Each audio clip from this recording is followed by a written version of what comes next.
80 bed का है, अभी 45 बेड हम लोग स्टार्ट किए हैं।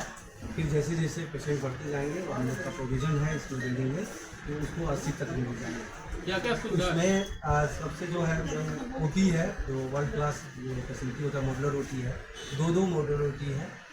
और लेटेस्ट जो आईसीयू का गाइडलाइंस है उसके अनुसार जो नॉर्म्स है उसके बाद 14 बेड का आईसीयू है, एनआईसीयू 10 बेड का है, 14 रूम है, टॉयलेट अटैच सारा फैसिलिटीज़ के साथ, डिलक्स रूम 6 है, 18 बेड का जनरल वार्ड है जिसमें 9 बेड मेल के लिए है, 9 बेड फीमेल्स के लिए। लगभग 45 बेड अभी स्टार्ट कर रहे हैं, फिर आगे जाके हम लोग 80 बेड तक करेंगे। टोटल कितने डॉक्टर हैं सर अवेलेबल? अभी यहाँ पे लगभग 14 डॉक्टर्स हैं, ठीक है। इसमें ऑर्थोपेडिक्स, पेडिट्रिशियन है, इमरजेंसी मेडिसिन के हैं, न्यूरो सर्जन है, न्यूरो फिजिशियन है, गैस्ट्रो के हैं और कार्डियो भी हैं, और कुछ लोग जुड़ेंगे तो लगभग 30 तक हम लोग टारगेट है, 30 तक डॉक्टर। टोटल लोकल है या फिर नहीं सब मैक्सिमम ना कहीं हैं। जो गरीब तबके के रोगी होंगे उनके लिए क्या कुछ उनके लिए आयुष्मान भारत जोड़ने का प्लान है, हम लोग आयुष्मान भारत से जोड़ रहे हैं, ठीक है।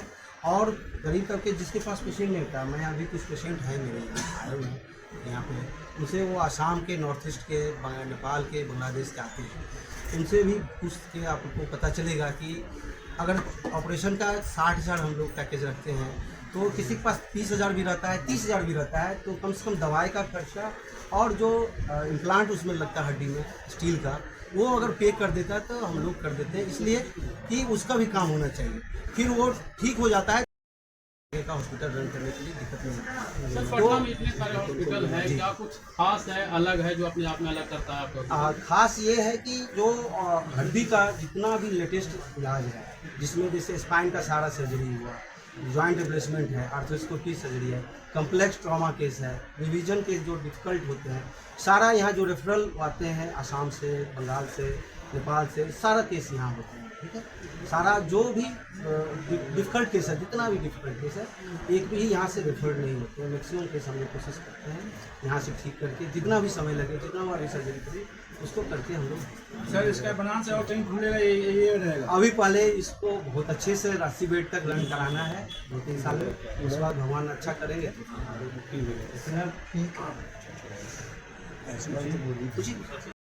पीछे कितने हो, क्या आगे कर रहे हैं? माइक रख दो ना, आवाज रखें यहाँ पे। ये भाई माइक रख दो यार।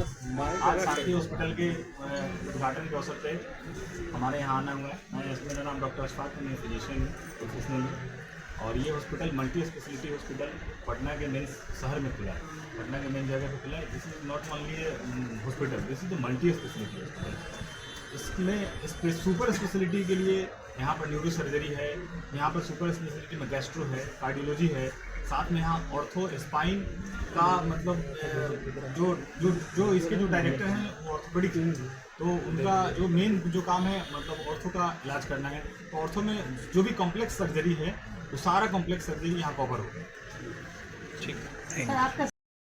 जो मरीज है, उनके फैन है, उनके इलाज से प्रभावित है, उनके गाजीपुर में जो हॉस्पिटल है उनका, वहाँ भी मैं गया हूँ, पारिवारिक प्लस है उनका सामान मिला है।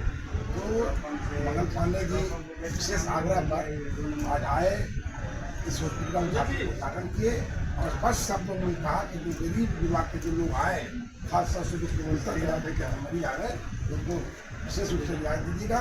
मैं डॉक्टर सुशील जी को से निवेदन करना चाहता हूँ कि हम लोग पोलिटिकल हैं, मेडिकल हैं, जो भी समाज के लोग हैं, जो गरीब का जो लोग होंगे इनके आएंगे तो विशेष रूप से इन्होंने वादा भी किया है हम विशेष ध्यान देंगे। तो मैं शुभकामना देता हूँ, बधाई देता हूँ। आज पटना में राजेंद्र नगर में इतना हॉस्पिटल विश्वास नहीं था, जितना हॉस्पिटल का निर्माण चंद दिनों में करके ये माननीय स्वास्थ्य मंत्री को दिखा देंगे।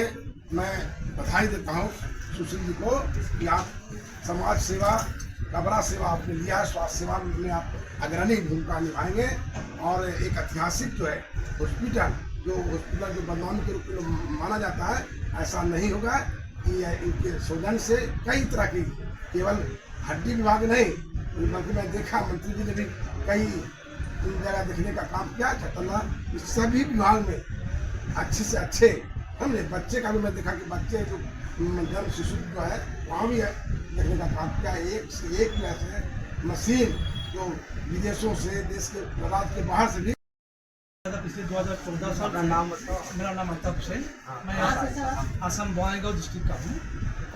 पिछले 2014 साल से साथ के साथ मेरा जान सेशन हो गया।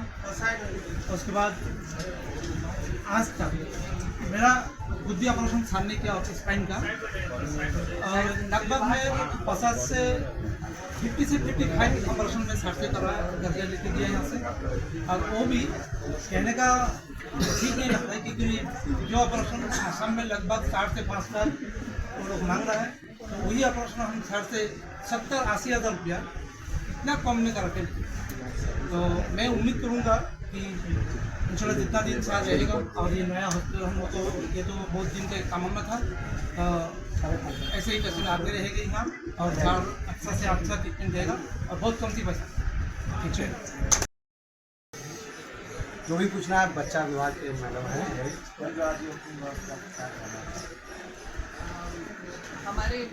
हमारा ये ड्रीम था, शांति हॉस्पिटल हमारा ड्रीम प्रोजेक्ट था, जिसका आज उद्घाटन हुआ है। हम और सर और ये हमारा जो शांति हॉस्पिटल का परिवार है, ये मिलकर हम लोग मरीजों की बेहतरी के लिए जो हो सकता है अपना बेस्ट देने की कोशिश करेंगे, और बहुत ही रियायती दर पर। जैसा भी बताया इन्होंने कि जो बाहर की सर्जरीज 2 लाख 3 लाख में होती है, हमारे यहाँ वो आधे दर पे होगी, और बेहतर वर्ल्ड क्लास सारी फैसिलिटीज़ हम लोग रियायती दर पे हमारा शांति परिवार उपलब्ध कराने की पूरी चेष्टा करेगा। एक छत के नीचे सारा कुछ, सारी सुविधाएं मिलेंगी, सारी चिकित्सीय सुविधाएं एक छत के नीचे। मैम, लोगों का मानना होता है कि प्राइवेट हॉस्पिटल जो होता है काफ़ी ज़्यादा कॉस्टली होता है, जो गरीब अफोर्ड नहीं कर पाते हैं। ऐसे क्या कुछ आप अपने हॉस्पिटल में रख रहे हैं जो बेहतर इलाज के साथ किफ़ायती भी?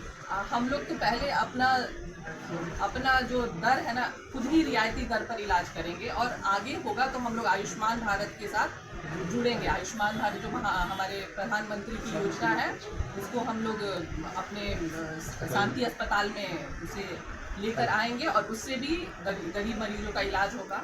और ऐसे भी जो प्राइवेट हॉस्पिटल के जैसा हमारा अस्पताल नहीं चलेगा, उतना महंगा इलाज नहीं होगा। ऐसे भी हमारे यहाँ हमारा जो पुराना अस्पताल, सर का अस्पताल 10 साल से चल रहा था, वहाँ किसी को कोई सुविधा नहीं है, किसी को कोई शिकायत नहीं थी। हम लोग कम से कम दर में बेहतर सुविधाएं देने का हरदम प्रयास करते हैं, और आगे भी